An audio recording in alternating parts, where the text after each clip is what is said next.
This is a video to show you the Erin Condren Teacher Planner and how I modify it for homeschooling. This is actually will be my 6th year of using this teacher planner. So you can see previous years, obviously I like that cover, I chose it twice.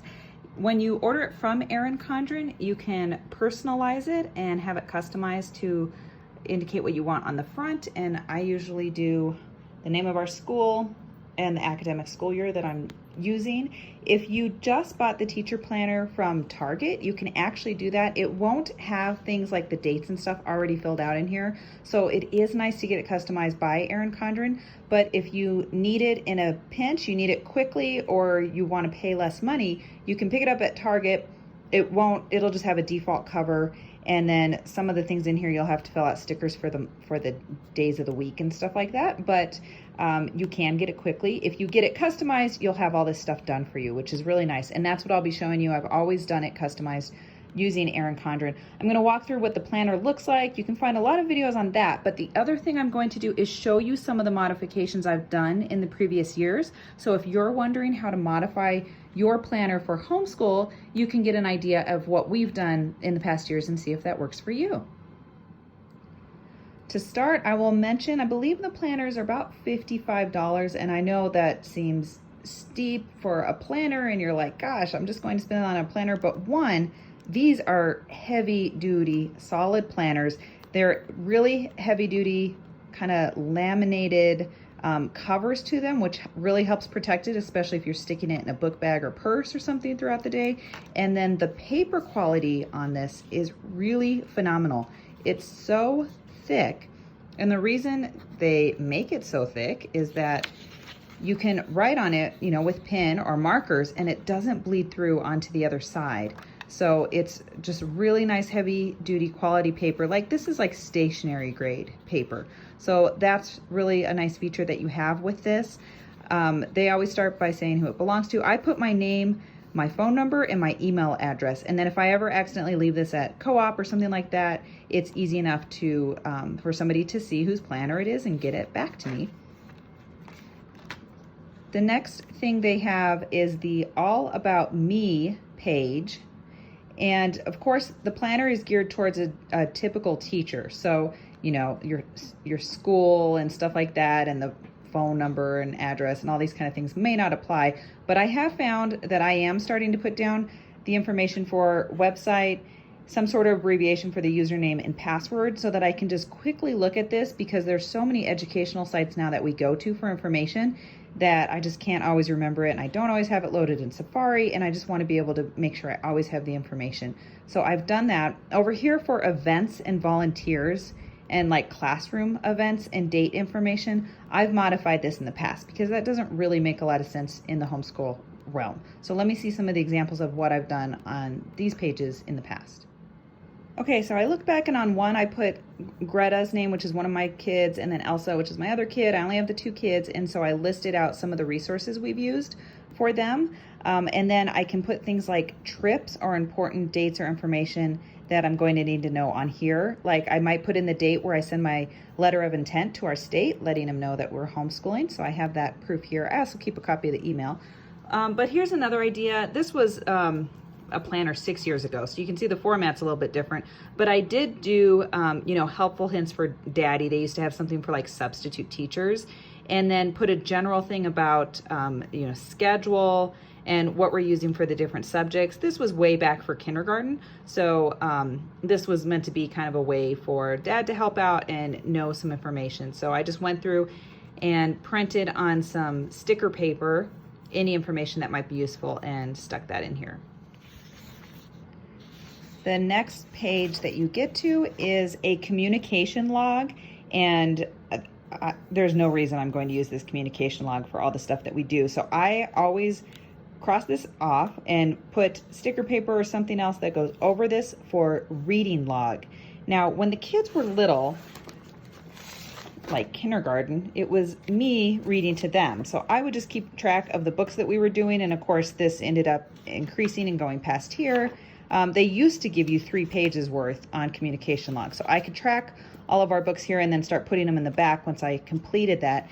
at this point in time, I think what I'll be doing is tracking our read alouds. So the things that I'm reading aloud to the kids, and maybe I'll do that on one side because that might actually be enough space.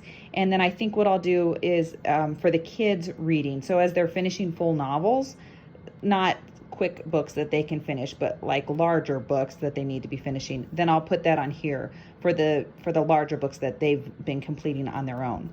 So that's what I intend to do here for the communication log page. The next page is a calendar.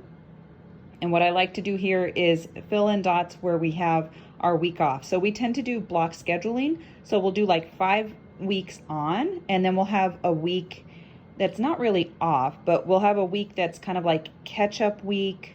We're not scheduling any new material on that week. So if there was sickness or we're behind for some reason, we can catch up on that week off, or I can do more planning if I need to get things together and resources together for the next block. So we like to do things in a 5 week on, 1 week off type of block, and that's just kind of the way we plan things. So I might mark on here that week off.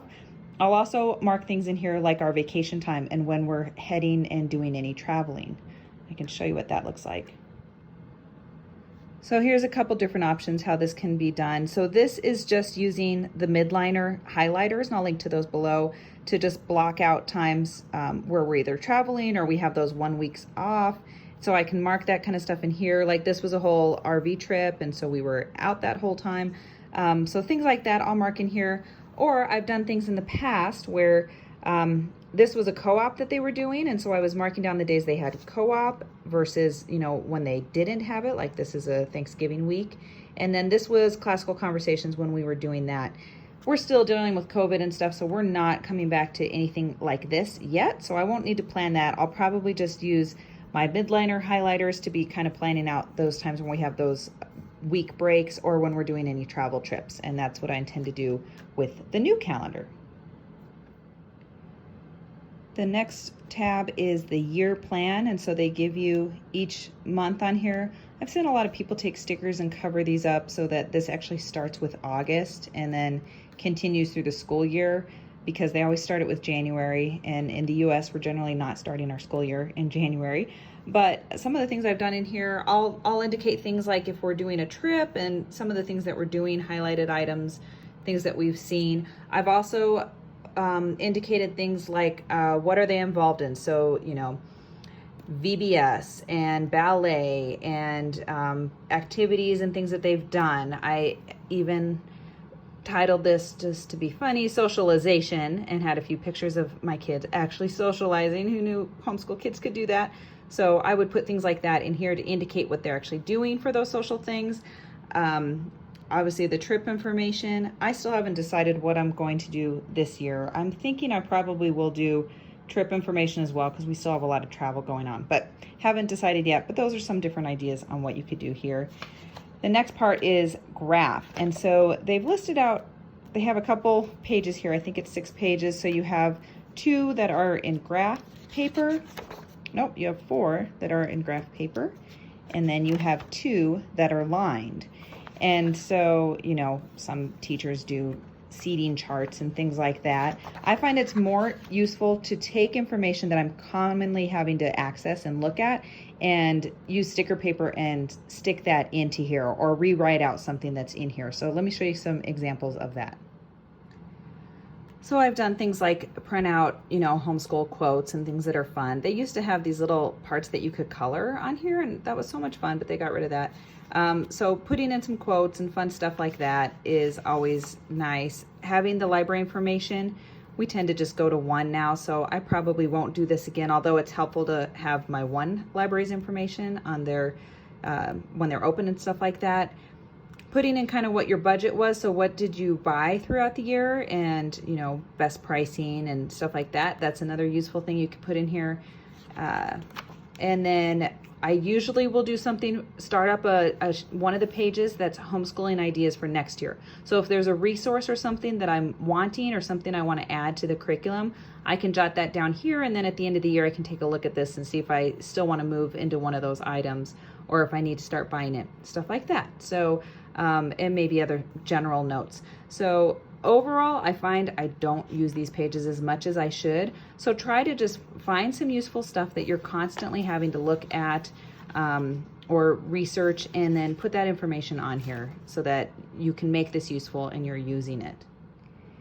And then once you're done with that graph paper, the next thing you get to are the months. And so I have my planner starting in August. You can start with a start date of July, August, or I think now they even have September. So when you customize and order it from Erin Condren, you can choose what your start month is. And so we start in August, and so that makes the most sense for me to have as our first month. This is what it looks like. You have all the pages already filled out. Like I mentioned, if you bought the teacher planner from Target, these are just going to have blank circles, and then you're given these little stickers, and you have to go through and put the stickers on all of these. It's not a huge deal.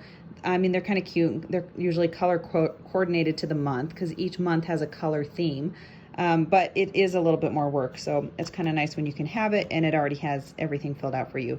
You notice there are not any holidays written in here. There's something in the back that actually has the holidays, and you can go through and put those stickers on here, but they don't want to assume anything on holidays and what might matter to you, so you're allowed to put that in yourself. And then before each month, there's this lined paper with kind of, key dates to remember in August. And let me show you what I've done here, because I think that's one of the most useful things I've done in my current planners.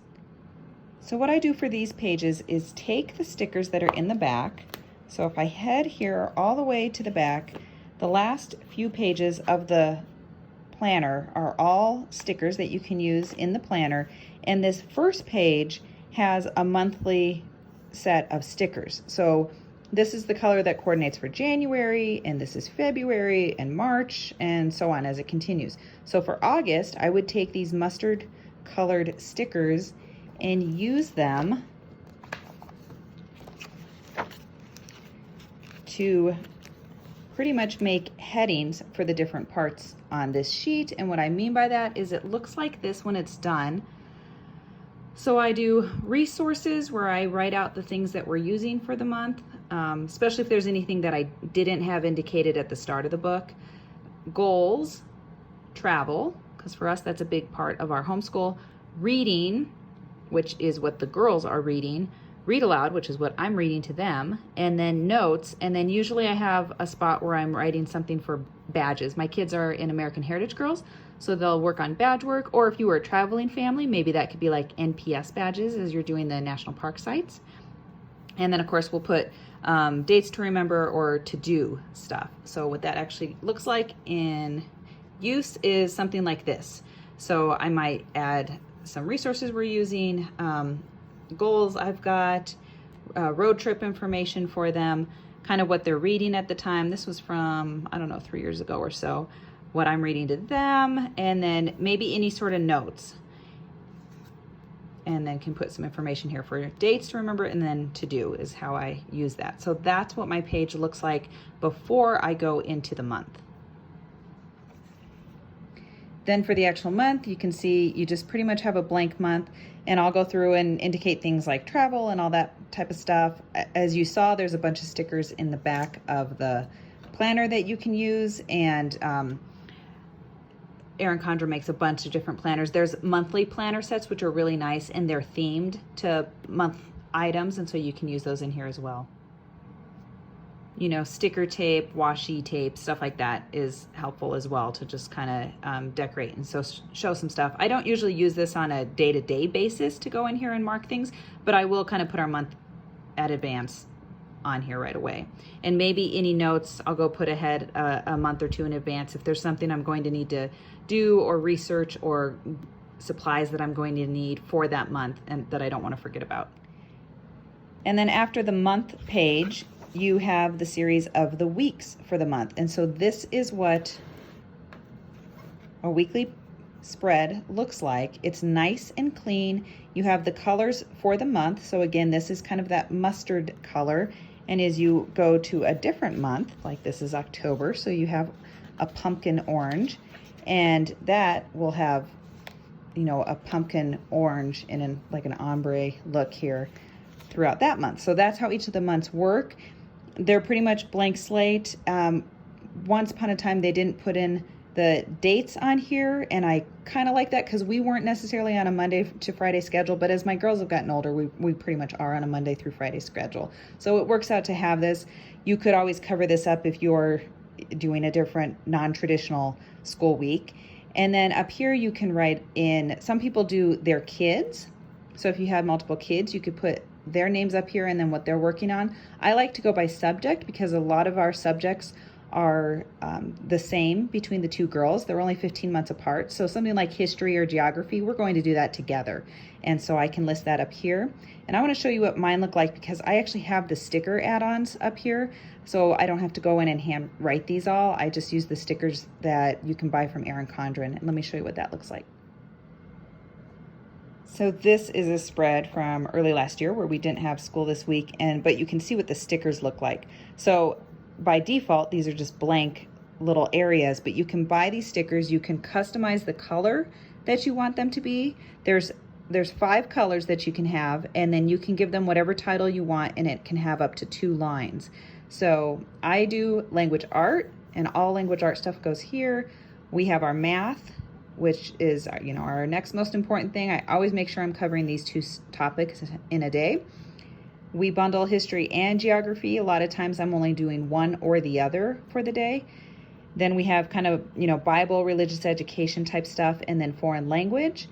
And that is indicated here. And then STEAM is my catch-all. So science, technology, engineering, art, and music is what that stands for me. And so I'll put anything tied to those topics in here. And then there's a general, just kind of extra tab. Yeah, they still have that. Yeah, so there's a general extra kind of catch-all. Maybe I'll do travel stuff. If we're doing American Heritage Girls, I'll list that stuff in this area as well. And let me show you what one of my pages looks like. So here's an example of a spread. This is, from just a few months ago. Obviously, we didn't do school Monday. And then I'll write in items on here. I don't like to pre-plan and then cross it off as we go. I prefer to pre-plan in a different area, and then I mark it down in here once we've actually completed it. So that's the way I do it, so I'm not doing tons of erasing. So I use this more as a way to document what we've done than I do to pre-write in here and then go through and highlight what we've completed. And then I color code some things. So I'll put Greta's stuff that's specific to her in pink and purple for Elsa, and then the things that are in black apply to both kids and are things that we did for both kids. But I can easily look here and say we did school 4 days this week, and I can also see what we were working on and what we were doing. So this becomes a great way to document that information for me. The planners come with these, no, they don't come with that one. Planners come with these rulers, but they can be a little stiff, so I kind of use these because it's quick and easy to just pop it in there and then switch it from week to week. So that's just how the weeks all continue, and as you get through the last thing you get to, and after each month there's this 2-page spread that's college ruled, and so sometimes I go through here and make some notes. If anything's come up on resources we need, stuff like that, I might make notes. I once even did some journaling where I would jot down how the girls are progressing on things.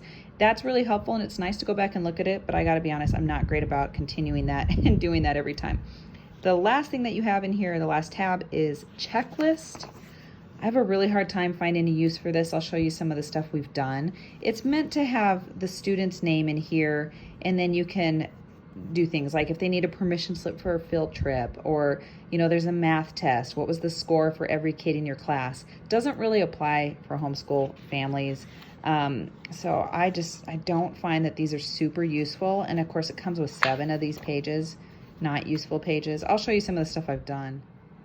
Okay, I looked back, and in my last 3 years I haven't even used those checklist pages. Here's where I was marking if we've done certain chapters of the book, but that's just an extra place to jot something down. Doesn't seem super useful. I could use this for American Heritage Girls because I am a unit leader, so I could put the different names of the girls and then our meeting dates and mark down if they were at the meeting that date. that might be useful. It might be something that I could do from this. The only thing that I have found that has been useful that I've done over the years was back when we were doing kind of preschool stuff, we would read a book and then we would follow either the 5 in a row of what they were doing, or if it was a 5 in the row book, I would mark it on here. And then what did we do from that? So did we do a discussion? We did of course, we always did the reading, narration practice, vocabulary from it. Was there a craft, sequencing, science, math, recitation? So pretty much this is the concept of taking a book and then what are the educational components of it, and did you do that? And so then I would mark it down. So this was actually kind of useful back at that point where we were using 5 in a row and doing some of this stuff. I don't know necessarily that I can see that being quite as useful now. Maybe we could do that for read aloud and track off the different things that we're doing tied to it, or somehow focus on unit studies, but that's one idea of a way to make use of the checklist pages. Honestly, because they're 7 pages long and I don't usually use them, I end up just cutting them out. And that way they don't take up bulk in the planner, which already gets pretty bulky when I start adding stickers and stuff in there. So when you get past all the checklists, you get to those stickers. And so like I said, this first page has each of the months. So these stickers are all coordinated to those months. And so that's what I use on those monthly spreads that are before the month. Then they'll give you a page with just general like little post-it note guys. Some of the stuff doesn't apply to us, like assembly and conference and whatnot. That's okay, I just don't use them. Blank stickers or things like to mark. I'll use these type when we're on trips to indicate that we're gone. And then these are just little kind of reminder guys. You can see they're about 1 inch by like 2 inches. So it fills up one of the blocks. So that's what you have for the pages. Then they have a pocket folder, so you can stick things in this side of the pocket folder. This one is, oh, it's full size now. Nope, it's still not full size. So this one is not full size to an 8.5 by 11. This size is, so if you have an 8.5 by 11 item, you can stick it in there. This size is not, so it has to be smaller because it's attached right here. So you can't quite fit something that's 8.5 by 11. Then you get the pages where they give you one included, it's kind of like a page protector page. So it's this really nice heavy duty like plastic, and you can slide stuff in and out of it and then be able to see it. And then here's where those holidays are at. So you can see in August, they show you what some of the holidays are, and then you can add them to your planner as you want. So if it doesn't apply to you, you don't need to add it in there. But that's where the holidays are at, and this comes with all the planners. So does this one page that's like this page protector page. I go ahead and pay for an extra 2 pages of this. So I think it's an extra $3, and you can get 2 extra pages put into your planner that gives you more space. And it's because I actually really use these pages right here, and I'll show you some of the stuff I've done. So I have done things like put together standards and some of the stuff that they should be doing for that year and learning throughout the course of the year. That's something I've done in these back pages. And I'm not going to show it, but I do put my kids' vaccination record in here, and then I keep a copy of the letter of intent that I sent to our school district. But of course that has personal identifying information, so I'm going to leave that out of here. I'm not going to put that on there. I've put things like recitation. So back when we've done memory work recitation, I've put stuff like that back here. I've put schedules in the back so I can see what their schedule layout looks like for the week. So we just have that in here. This was when we were running to a bunch of different places. We're not doing much of that right now, so I probably won't need to do a page like this for this year. I've put things like what we're doing for American Heritage Girls. So as I'm planning different badge work and stuff, I've put that in here as well. I'll put their standardized test results on here too. So if they've been doing a standardized test, I will keep those, a copy of those in here as well. I love printing out just a quick at a glance view of the school year from July up to June. And then here you can see I've marked with some dots, some of the common things that we're going to, things that repeat. And these Plan Your Year series are from Pam Barnhill, and she actually has a bunch of this stuff free. So you can just sign up on our website and she'll send you this. This obviously isn't the newest one. Let me see if I can find a newer looking one.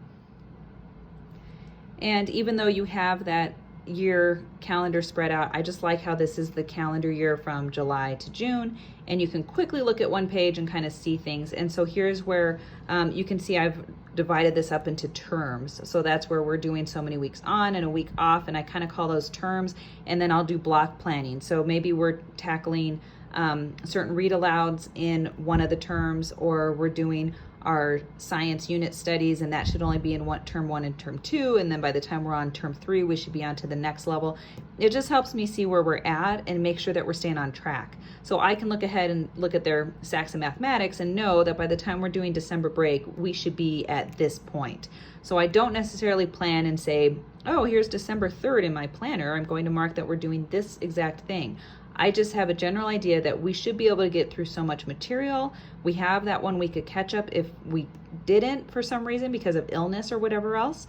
And then I have a general idea of how far we need to be at different points in the different terms, and that helps me stay on track. So that's how I use my planner to help me actually plan. So I think that is it. I kind of showed you some of the main things. Oh, I want to show you some accessories first. So a few notes about accessories. They have these little post-it sized sticker guys that are sticky on 2 sides. And then I have some of these different sheets that break down the days of the week. And they have a couple different formats for this, and I have a couple of the different formats. But basically, when I'm doing the planning on Sunday, getting ready for things that we're going to do for the week, I might indicate on here what we're planning to do for the week. And so this is where I do my planning. And then at the point that we've actually completed work, that's when I actually document it into the planner. So I do my planning separately, and then I document it here. For this year, I actually have bought the teacher dashboard because they just started having this. So you can see this is that heavy duty kind of plastic laminated material, and you have your days of the week, before school, after school. That's where I can put some to-do notes about what I need to be getting done. And then on the back, you can use that for the days of the week as well, or for the different subjects. And this is best used with the wet erase markers. So if you use dry erase markers as you're putting it in your planner, or you bump against it or something, it's going to smear and it's going to leave marks on here. But if you use the wet erase markers, you can write straight on these dashboards and it's not going to smear onto the paper. It's not going to rub off just because you accidentally brushed your hand against it. You actually have to get a wet paper towel and then wipe it off. And if you're having trouble getting the colors off, then just use an alcohol wipe and that'll get any of the final color off of here. So I'm going to use the dashboard this year instead of these individual sheets, but the same concept will apply where, you know, on Sunday I'm going through and writing out what we need to achieve for the week, and then I mark that down. And then throughout the day-to-day, I mark down for the kids on the blackboard or the whiteboard what they have to get done for the day, and they can choose the order that they want to do things, but they know that they have to complete everything on that list for the day. So it gives them a little bit of control on their date, but it makes sure we get everything done. So that is the dashboard. This is new this year, and I'm excited to use that. And then this is what those stickers look like. So when you get them printed off, if you want to do this for the subjects, you get all of these per sheet. So like I said, there's 5 colors or 5 columns you can do with the different wording, and I have to buy 4 pages of these because there are some weeks we're not going to do school, so I'm fine if they don't all have this. You could also do 5 and just be covered for the year, but I find that 4 usually works for us. So that's one of the add-ons that I add. And then the last thing to know about are these pen holders. So it's really nice to do one of these pen holders on your on the cover, because then you can stick a pen in here that you can always use then to be documenting and writing in here. I've bought some from Erin Condren and they don't stick for anything. So I actually have these from Amazon and they are just amazing. They don't come off for anything. I'll link to those below too because they're really helpful and useful. And in terms of the erasable pens that I use for this, it's the Pilot Friction ones. I have not found that they dry up or disappear. I mean, I still have things written in the planner from 6 years ago that I was using. And all of that is still written in here just as brightly and as it was when I wrote it 6 years ago. So absolutely no problem. See how I used to make my own stickers back before they had stickers? This is what I used to do and make the stickers, and now it can look a lot more professional. And for only $6, I get this whole sheet, and usually I can get them on a discount. Ooh, speaking of discount, if you think you want to get an Erin Condren Teacher Planner or any sort of Erin Condren product and you're new to them, use my referral code below, because I'm pretty sure it'll give you $10 towards your first order, or it might be 20%. I don't quite remember what the deal is. They seem to switch it over time. I think it's $10 though. So use the referral code and it'll help give you a discount of some sort, and that'll help just cover some of the cost. And remember, you're spending hundreds of dollars on your kids' curriculum, or at least I am. And so if it means, you know, $50 for a planner book that's going to keep you organized, it's going to make your day today more enjoyable, and just track things and have it be more put together and help you feel put together as a homeschool mom, then do that nice gift for yourself and invest in it. And I know it's maybe more expensive than some of the planners out there, but I really think that you will not regret it. And you can get all sorts of cute covers like Leia. So there you go. I hope this was useful. Thanks so much for watching.